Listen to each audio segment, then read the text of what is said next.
आवाज की दुनिया के दोस्तों, आप सभी का मेरी इस महफिल में हार्दिक स्वागत है। मैं हूं आपका दोस्त, आपका होस्ट हेमंत कुमार। आज आपके मध्य हाजिर हूं रेखा के बारे में कुछ और बातें कहने के लिए, कुछ और चीज बताने के लिए। रेखा एक ऐसी शख्स है जिन्हें राजनीति से इतनी ज्यादा नफरत थी कि उन्होंने अखबार पढ़ना ही बंद कर दिया था।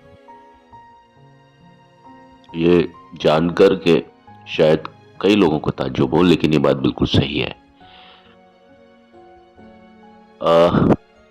2004 में रेखा लगभग 50 साल की हो गई थी। उन्होंने कुछ छोटी लेकिन विशेष तौर पर आलोचनात्मक रूप से अपनी जो उम्र के जैसा कि उनको रोल करना चाहिए उस तरह के पात्र उन्होंने कई फिल्मों में निभाए। उनमें से फिल्में हैं जैसे राजकुमार संतोषी की फिल्म थी लज्जा, जो कि 2001 में आई थी। राम गोपाल वर्मा भूत, जो 2003 में आई थी। राकेश रोशन की फिल्म आई थी जो उन्होंने अपने बेटे को लेकर के बनाई थी, क्रिश क्रिश 3 2006 में जो आई थी। और सक्षम निर्देशकों के साथ रेखा हमेशा शानदार अभिनय करने में सफल रही। लेकिन रेखा विशिष्ट रूप से बी ग्रेड कॉमेडीज का भी एक हिस्सा रही है, जो वास्तव में उनकी ऊर्जा या ध्यान के लायक नहीं थे। जहां तक फिल्मों में आइटम सॉन्ग, आइटम नंबर करने की बात है, रेखा उसमें भी पीछे नहीं रही। बच के रहना रे बाबा एक फिल्म थी जो 2005 में प्रदर्शित हुई। बुढ़ियों का है जमाना सन 2006 में, और सुपर नानी 2014 में। रेखा ने परिणीता फिल्म जो कि 2005 में प्रदर्शित हुई थी, इन सभी फिल्मों में आइटम नंबर भी किया है। चमचमाती लाल जालीदार साड़ी पहने हुए, बालों में गुलाब धारण किए हुए उन्होंने कैसी पहेली जिंदगानी पर डांस भी किया है। ऐसा कहा जा सकता है कि शायद एक डांस गर्ल के रूप में उनकी आखिरी उपस्थिति, ये जो गाना था कैसी पहेली जिंदगानी, इसमें उन्होंने उस तरह से खुद को अंकित किया। और दिलचस्प बात यह है कि 2002 के बाद रेखा हर एक पुरस्कार समारोह में एक विशेष दर्जा हासिल करने लग गई थी। कहने का अर्थ है कि जिस किसी पुरस्कार समारोह में आप देखेंगे, चाहे कोई भी बदल जाए, लेकिन रेखा हर पुरस्कार समारोह का हिस्सा बन जाती हैं। उनकी मौजूदगी उस प्रोग्राम के लिए विशेष होती है। हर साल वह सर्वश्रेष्ठ अभिनेता, सर्वश्रेष्ठ अभिनेत्री का पुरस्कार देने के लिए समारोह मंचों पर जाती हैं। कई लोग आश्चर्य करते हैं इस बात को लेकर के कि उन्हें साल दर साल यह महत्वपूर्ण अवसर क्यों दिया जाता है। इन समारोह में जब रेखा मंच पर होती है तो आपने गौर किया होगा कि हमेशा कैमरा अमिताभ बच्चन को ढूंढता है और फिर अमिताभ बच्चन पर केंद्रित हो जाता है। अमिताभ को दिखाएंगे एक कैमरे से, दूसरे कैमरे से रेखा को दिखाएंगे।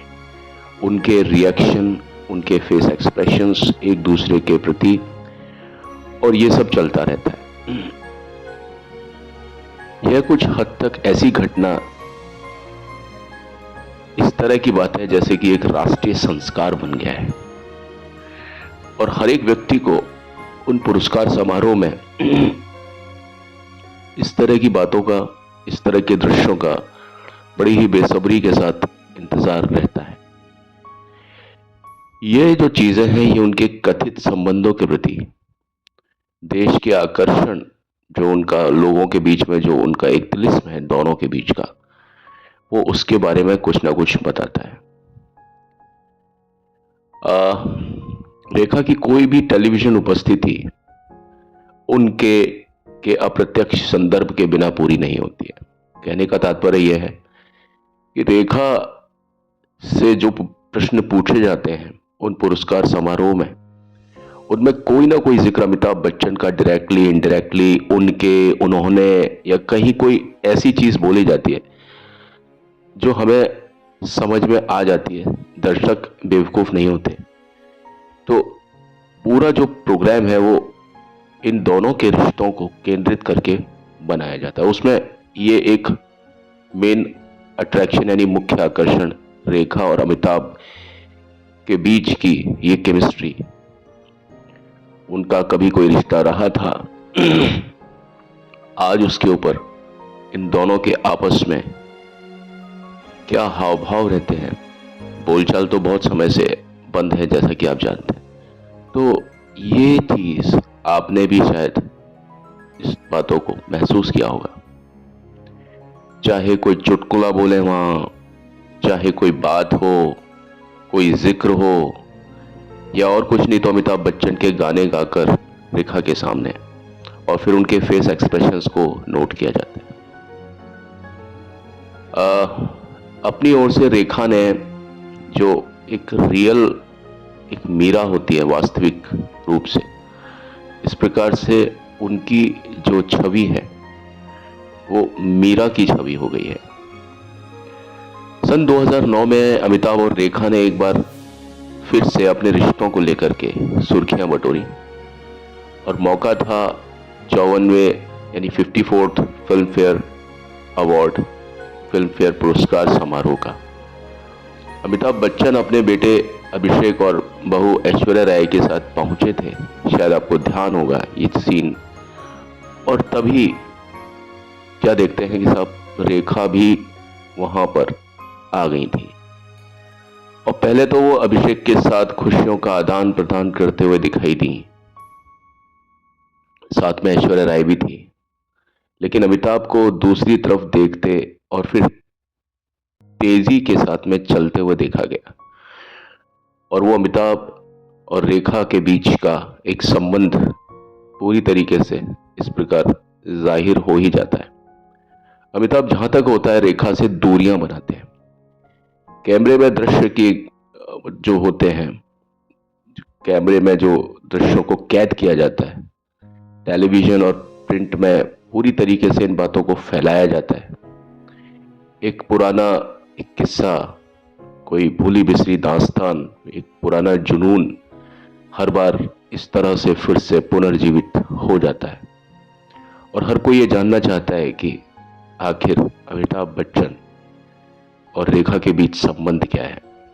आजकल की जनरेशन भी इस तरह से उनके बीच जो संबंध थे या है या रहे होंगे, उसको थोड़ा सा उस चीज पर कुछ जानकारी जरूर मिलती है इन सब बातों से, इन सब अदायगी से, कि आखिर रेखा से अमिताभ बच्चन दूर क्यों रहते हैं और हमेशा ऐसा क्यों लगता है कि अमिताभ बच्चन रेखा से भागते रहते हैं। अमिताभ की एक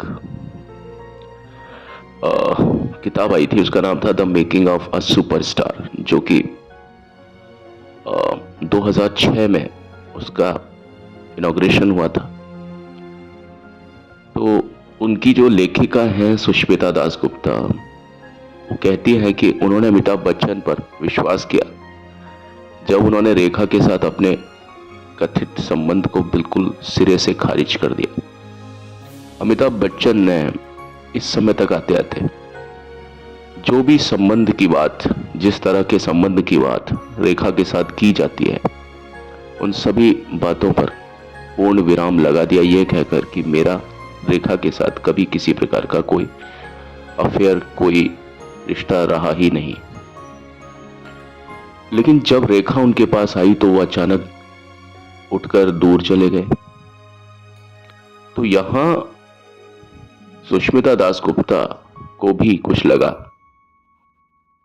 कि ऐसा नहीं है, कोई व्यक्ति अचानक से उठ करके चला जाए, जबकि वो बिल्कुल सही बैठा और कोई दूसरा व्यक्ति आए और वो पहला व्यक्ति उठ करके एकदम से चला जाए।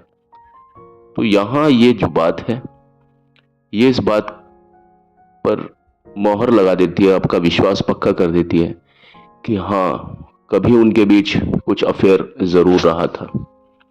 अचानक उठना और दूर चले जाना इस बात का द्योतक है, एक स्रोत है, और ये एक संकेत से ज्यादा एक साक्ष्य है। एक आदमी ऐसा क्यों करना चाहेगा अगर वो किसी चीज का दोषी नहीं है। और इसी प्रकार समाजवादी पार्टी के राजनेता रहे अमर सिंह साहब, जो कि अब इस दुनिया में नहीं है, और जो कभी बच्चन परिवार के बेहद करीबी बेहद खास अमिताभ बच्चन को अपना बड़ा भाई मानते थे, और उनका जो बंगलो है उसमें अमिताभ बच्चन का जो बंगलो है उसमें आमिर सिंह के लिए एक कमरा हमेशा तैयार रहता था। वो जब भी कभी दिल्ली से आते थे अमर सिंह साहब, मुंबई में जब भी कभी उनका आना होता था तो कभी अमर सिंह होटल में नहीं रुकते थे, वो हमेशा बच्चन साहब के घर पर रुकते थे। और जैसा कि मैंने बताया, उनके लिए एक कमरा पर्सनली हमेशा अमर सिंह के नाम पर रहता था। तो अमर सिंह साहब ने भी एक ऐसी ही घटना सुनाई। उन्होंने कहा कि एक बार शबाना आजमी ने उन सभी को, यानी अमिताभ बच्चन को, अमर सिंह को, और पूरा जो ग्रुप हुआ करता था उस समय, अनिल अंबानी और सुब्रत रॉय सहारा वाले, उन सबको अपने घर पर आमंत्रित किया। किसने? शबाना आजमी ने। तो अमर सिंह बताते हैं कि अमर सिंह, अमिताभ बच्चन, जया बच्चन, ये सभी लोग शबाना आजमी के घर पहुंचे और समय पर पहुंच गए थे। जैसा कि अमिताभ बच्चन की आदत है कि वो हर प्रोग्राम में समय से पहुंचते हैं या समय से पहले पहुंचते हैं, कभी लेट नहीं होते। तो बहरहाल इस प्रोग्राम में भी वो समय से ही पहुंचे, और अमिताभ बच्चन ने अपने ड्राइवर से कहा कि वो खाना खा लें, क्योंकि अमिताभ बच्चन को अब बहुत सारा समय लगने वाला है, तो किसी प्रकार की कोई चिंता ना करें, खाना खा लें, क्योंकि अमिताभ बच्चन यहां बहुत सारा समय देने वाले हैं। जैसे ही अमिताभ बच्चन अंदर दाखिल हुए स्थल पर जहां पार्टी वगैरह रखी गई थी, तो उन्होंने देखा कि उनके सामने रेखा थी। वो पहले से ही वहां मौजूद थी, अमिताभ बच्चन से भी पहले वहां मौजूद थी। जैसे ही अमिताभ बच्चन की नजर रेखा पर पड़ी, उन्होंने अपने पांव तुरंत घुमाए और तीव्र गति से बाहर की ओर लौट आए। और इतनी देर में ड्राइवर जो थे वो खाना खाने के लिए चले गए थे। इसलिए अमिताभ बच्चन ने ड्राइवर की भी परवाह नहीं की, उसको भी बुलाना मुनासिब नहीं समझा, क्योंकि उन्हें मालूम था कि ड्राइवर खाना खाने जा चुका है। अमिताभ बच्चन ने एक टैक्सी बुलाई और जल्दी से उस टैक्सी में सवार हुए और घर लौट आए। अब अमर सिंह ये कहते हैं कि ना तो अमिताभ ने कभी इस घटना को फिर उठाया, ना ही अमर सिंह ने उन्हें इसके बारे में चेताया या पूछा कि भाई ऐसा अमिताभ आपने क्यों किया। लेकिन अमर सिंह भी यही बात कहते हैं कि इस बात से यह संकेत मिलता है कि कोई ना कोई तो रिश्ता था। अगर कोई रिश्ता नहीं था तो कम से कम वो शबाना आजमी को जन्मदिन की शुभकामनाएं तो दे सकते थे। ये बताया जाता है कि शबाना आजमी को जन्मदिन की शुभकामनाएं दिए बगैर वो उल्टे पांव ही उस स्थल से वापस लौट आए थे, और ड्राइवर को उन्होंने कहा था वे खाना खा लेना। ड्राइवर वहां चले गए और उन्होंने टैक्सी बुलाई उन्होंने, और रेखा के साथ चाहते तो वे सौहार्दपूर्ण बात भी कर सकते थे, लेकिन उन्होंने ऐसा भी नहीं किया। देखिए, सौहार्दपूर्ण बात करना तो दूर, वो रेखा की वजह से शबाना आजमी को शुभकामनाएं भी नहीं दी। आप सोचिए, थोड़ा सा ऑकवर्ड चीज नहीं है क्या? अमर सिंह के मुताबिक एक दूसरा किस्सा वो बताते हैं अमर सिंह। एक बार हेमा मालिनी ने अमर सिंह से रिक्वेस्ट की और अमिताभ बच्चन और रेखा के जो भावनात्मक जो रिलेशन बताए जाते हैं या कथित चीजें जो उनके बीच रही, क्योंकि कोई चीज सबूत में नहीं आ पाई थी, सिर्फ डायलॉग्स पे और इस तरह से हुए, तो हेमा मालिनी ने अमर सिंह से कहा इन दोनों के रिश्तों के बारे में, जो भावनाएं, देखिए इंसान तो है ही ना ये लोग, अब जिंदगी जा रही है और इस तरह के रिश्ते हो चुके हैं।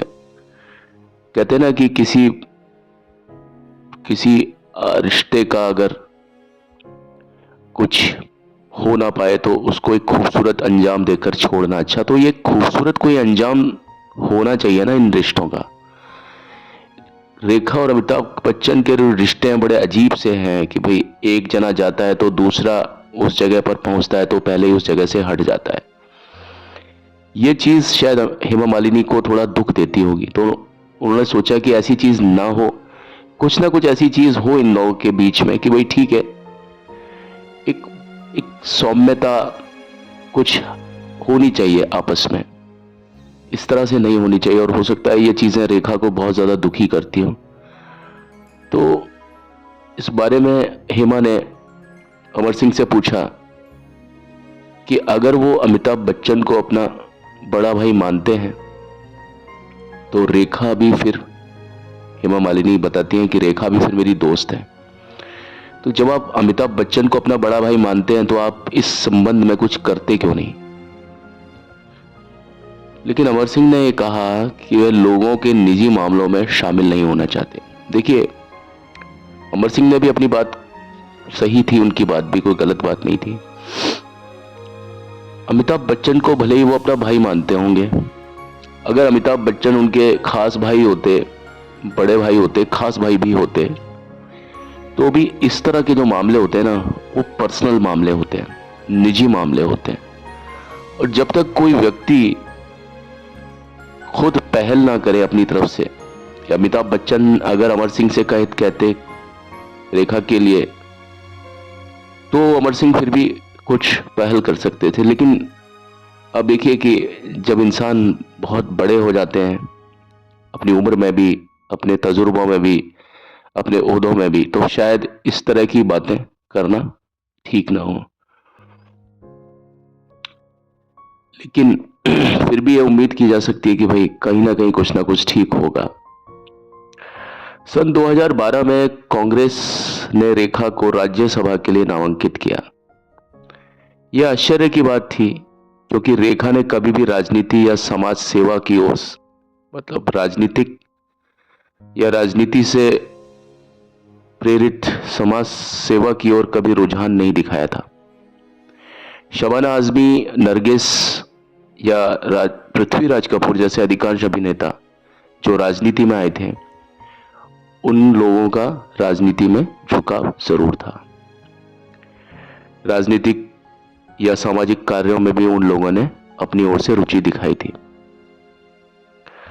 सोनिया गांधी के जीवनीकार और वरिष्ठ पत्रकार रशीद किदवई कहते हैं कि जैसा मैंने आपको बताया कि रेखा एक ऐसी शख्स हैं जिन्होंने राजनीति से इतनी ज्यादा नफरत की कि डेली न्यूज़पेपर पढ़ना ही बंद कर दिया था। एक बार उन्होंने टिप्पणी की कि मैं राजनेताओं के बदसूरत फेफड़े देखना नहीं चाहती। किदवई के मुताबिक रेखा को राज्यसभा के लिए मनोनीत करने की, राजनीति को समझने के जो पहल है वो की जानी चाहिए, क्योंकि ये माना गया कई लोगों द्वारा, क्योंकि रेखा भी एक नेशनल फिगर हो चुकी है। आप समझिए, जब अमिताभ बच्चन का नाम जब देश के भावी राष्ट्रपति के तौर पर सुझाया जा सकता है, तो रेखा भी इस तरह से किसी न किसी पद की तो दावेदार हैं। और ये उन परिस्थितियों के समान है जिसमें अमिताभ के साथ गांधी परिवार के संबंधों में खटास आ जाने के बाद कांग्रेस ने राजेश खन्ना को राजनीति में आमंत्रित किया। तो शायद ये एक स्टंट भी हो सकता है, या हो सकता था कि रेखा को भी इस प्रकार कांग्रेस में शामिल किया जाए। अब रेखा को जया के खिलाफ खड़ा किया गया था। जाहिर तौर पर गांधी परिवार पर जया के व्यक्तिगत विचारों की प्रतिक्रिया भी थी। जया बच्चन जो कि स्वयं राज्यसभा सदस्य हैं, और उस समय 15 मई 2012 को जब रेखा ने पद और गोपनीयता की शपथ ली, तब वे उच्च सदन में मौजूद थी। जब रेखा शपथ ले रही थी तो वहां पर भी कैमरा बार बार जया बच्चन के चेहरे को ही जूम कर रहा था, और इससे जया बच्चन भी वाकिफ थी और उनका चेहरा भी उस हिसाब से नहीं जा रहा था जैसे कि जाना चाहिए। कुछ ऐसा लगा कि जैसे इंसान के मुंह का स्वाद या जायका खराब हो जाता है ना, उस तरह का प्रतीत हो रहा था। और बाद में उन्होंने खुल करके इस बात पर अपनी नाराजगी भी व्यक्त की। रेखा के आने पर खास तौर पर साफ रूप से नाराजगी झलक रही थी। उन्होंने रिक्वेस्ट की कि उनकी सीट को 90 नंबर से बदल दिया जाए, जो शायद रेखा की सीट नंबर 99 के आराम के बहुत करीब है। तो उन्होंने कहा कि मुझे सीट नंबर 143 यानी 143 दे दी जाए। वो रेखा के आसपास भी बैठना नहीं चाहती थी।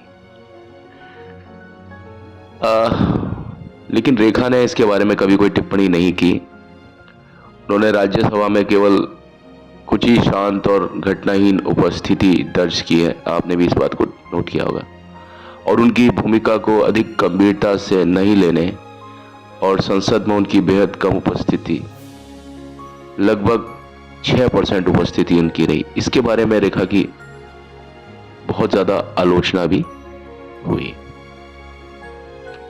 तो ऐसा कुछ रहा रेखा के साथ में। रेखा और अमिताभ बच्चन की लुक्का छुपी, मीडिया से किस तरह से उनके बीच में रेखा की क्या केमिस्ट्री रहती है जब अमिताभ बच्चन आ जाते हैं। हालांकि रेखा की तरफ से तो कोई रिएक्शन शो नहीं होता, लेकिन अमिताभ बच्चन के रिएक्शन इस तरह से रहते हैं कि बड़े फिजिकली वो पकड़ में आते हैं अमिताभ बच्चन।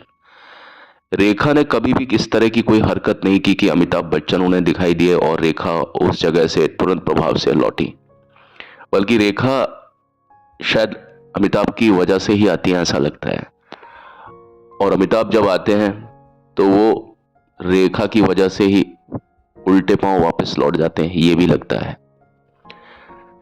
तो ये चीज मैंने आज आपको बताने की कोशिश की कि दोनों के बीच में ये जो संबंध है, जिस पर रेखा ने भी कई बार हाँ किया, कई बार ना किया, हाँ किया, ना किया, ना किया, हाँ किया, तो कहीं कुछ धुआं तभी होता है जब कहीं पहले कुछ आग लगी होती है।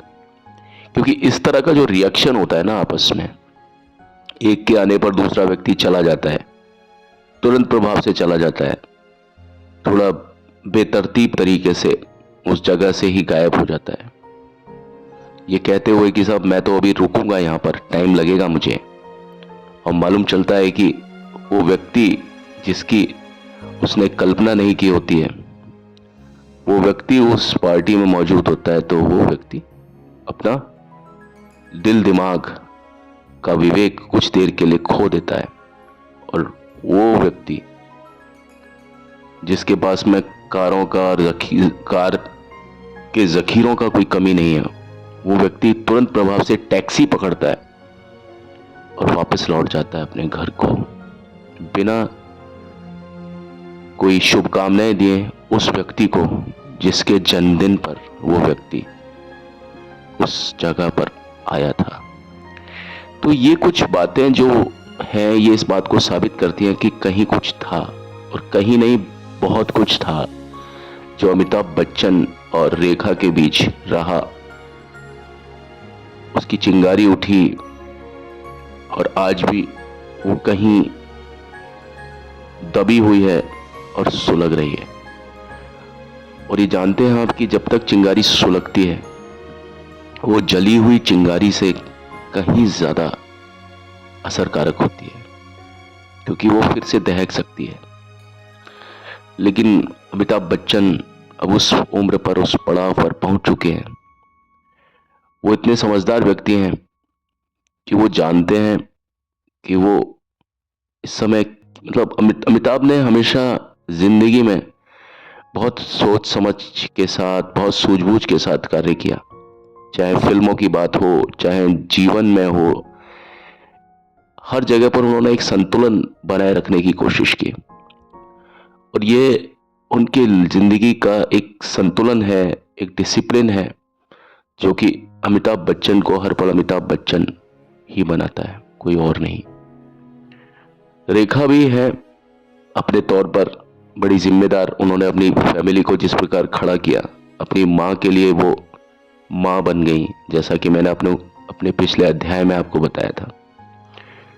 तो रेखा भी जिम्मेदार है, लेकिन क्या करें, जब बात इश्क और मुश्क की है तो ये चीज कई बार या हर बार अपने, एक होता है ना कि चीजें आउट ऑफ कंट्रोल हो जाती हैं, आपका उसके ऊपर कोई भी जोर जबरदस्ती नहीं रहती। तो वो चीज हमें रेखा की तरफ देखने को मिलती है, और यही चीज हमें अमिताभ बच्चन की तरफ से भी देखने को मिलती है। किसी से आप जब बार बार छुपते हैं, दूर चले जाते हैं, ये इस बात को दर्शाता है कि आपको उस व्यक्ति से प्यार है। क्योंकि अगर आपको उस व्यक्ति से कोई प्यार नहीं होता, कोई लगाव नहीं होता, तो आपका जो एक तरीका है, आपका जो व्यवहार है, वो साधारण व्यवहार रहा होता, ऑर्डिनरी कोर्स ऑफ एक्शन होता, ये स्पेशल कोर्स ऑफ एक्शन नहीं रहा होता। चलिए, आज की वीडियो में बस इतना ही। आज मैंने आपको ये बताने की कोशिश की कि व्यक्ति, चाहे अमिताभ बच्चन हो, चाहे एक आम व्यक्ति हो, जब कुछ चीजें जिंदगी में कुछ ऐसी घटित हो जाती हैं जो कि आप चाहते थे कि आपकी जिंदगी में घटे, लेकिन उस चीज के परिणाम जब उस प्रकार नहीं आते जैसा कि आप कभी चाहते हैं, तो आपको ऐसा लगता है शायद कि वो चीज जिंदगी में कभी होनी ही नहीं चाहिए थी। इंसान पैसे की या हैसियत को सुधार सकता है, बना सकता है। एक गरीब इंसान अपनी हैसियत सुधार सकता है, और किस्मत अच्छी हो तो बहुत जल्दी वो इन सब कामों को कर सकता है। लेकिन एक बार जब एक गरीब आदमी अमीर बन जाता है, तो हो सकता है वो पिछली चीजों को याद ना करे। अपनी जो पिछली आदतें जो उसकी गरीबी की वजह से बनी, मजबूरियों और उन हालातों की वजह से बनी, वो उन आदतों को परमानेंटली छोड़ दें। और पिछली जो दुर्घटनाएं उसकी जिंदगी में हुई है ना, उनका असर आज जब वो अमीर हो चुका है, उसके असर भी जिंदगी पर, उनके छींटे भी उनके परिधानों पर बाकी ना रहे। लेकिन साहब, जहां तक बात इश्क और मुश्क की है, वहां ऐसा नहीं होता। आप चाहे कहीं भी, कितनी भी बुलंदियों पर पहुंच जाएं, पुरानी बातों के असर, पुरानी बातों के छींटे आपके परिधानों पर मिलते हैं, और हर बार पहले से कहीं ज्यादा साबित हो जाते हैं। इस तरह से thank you and take a great care of yourselves. लेकिन चलने से पहले मेरी आपसे यही रिक्वेस्ट है कि प्लीज मेरे चैनल को लाइक, शेयर, सब्सक्राइब जरूर जरूर जरूर करें। Press the icon, please please please मेरे सब्सक्राइबर प्लीज बन जाएं आप लोग। मैं आपका तहे दिल से आभारी रहूंगा। Thank you and have a nice day. भगवान आपको खुश रखे, आबाद रखे, मस्त रखे। कल मिलता हूं। Bye bye.